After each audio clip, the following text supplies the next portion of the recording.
Hello guys, welcome to our YouTube channel. तो देखिए, मैं आपका दोस्त अभय आज आप लोगों के साथ लेकर आया हूँ वीडियो, जिसमें हम बात करने वाले हैं जिन भी स्टूडेंट्स ने दिल्ली यूनिवर्सिटी सोल में अंडर ग्रेजुएट कोर्स में एडमिशन लिया है, उनकी जो सेमेस्टर 1 की एग्जामिनेशन होने वाली है वो होने वाली है फरवरी मार्च 2023 में।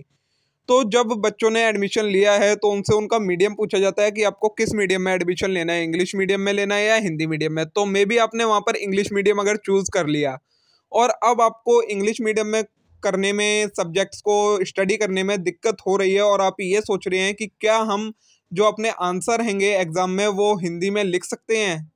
तो इससे रिलेटेड आपको डाउट होता है कि अगर हमने कहीं आंसर हिंदी में लिख दिया तो कहीं नंबर ना कट जाए, हमें फेल ना कर दिया जाए, या फिर अगर हम हिंदी वाले बच्चे हैं वो सोच रहे हैं कि अगर हमने इंग्लिश में लिख दिया आंसर तो कहीं हमें फेल ना कर दिया जाए। तो इसी टॉपिक को लेकर आज मैं आपके साथ लेकर आया हूँ वीडियो, जिसमें हम बात करने वाले हैं कि क्या अगर आप अंडर ग्रेजुएट स्टूडेंट हैं दिल्ली यूनिवर्सिटी सोल में और आप अपने आंसर को लैंग्वेज चेंज करके लिख सकते हैं, जिस लैंग्वेज में आपने ऑप्ट करी है जो लैंग्वेज, उससे हट करके दूसरे लैंग्वेज में आप आंसर लिख सकते हैं।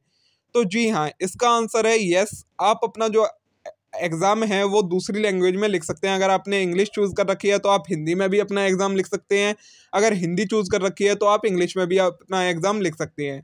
ये मैं आपको प्रूफ के साथ दिखाना चाहूँगा, क्योंकि कई बच्चों को ट्रस्ट नहीं होता है कि आप कौन से ऑफिशियल हो, आपको कैसे पता ये है वो है, कई डाउट आ जाते हैं मन में। तो चलिए मैं आपको प्रूफ दिखाता हूँ कि ये कैसे पता लगता है कि आप आंसर अपना लैंग्वेज चेंज करके लिख सकते हैं। तो देखिए, ये आपके सामने मैं लेकर आया हूँ एक क्वेश्चन पेपर, जो आपको सेमेस्टर 1 की एग्जामिनेशन में क्वेश्चन पेपर मिलेगा। ये आएगा बीकॉम ऑनर्स का फाइनेंशियल अकाउंटिंग का क्वेश्चन पेपर।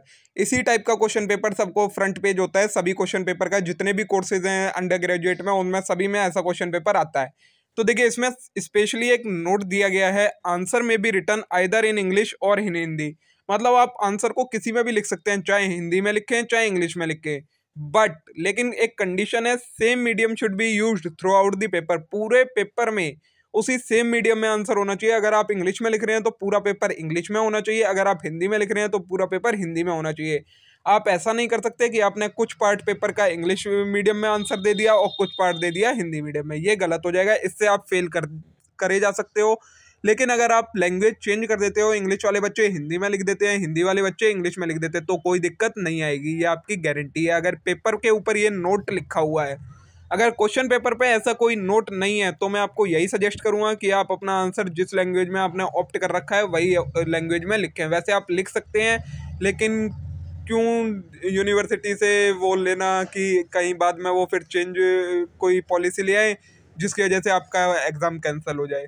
इसलिए वैसे तो आपको ज़्यादा से ज़्यादा यही देखना है कि आपको जिस लैंग्वेज में हैगा आपके पास उसी में करें, लेकिन अगर कोई दिक्कत आती है तो आप मीडियम चेंज कर सकते हैं। तो मे भी दोस्तों ये आज की वीडियो आप लोगों के लिए यूज़फुल रही होगी, आप लोगों को पसंद आई होगी, आप ये इन्फॉर्मेशन आपके लिए ज़रूरी थी।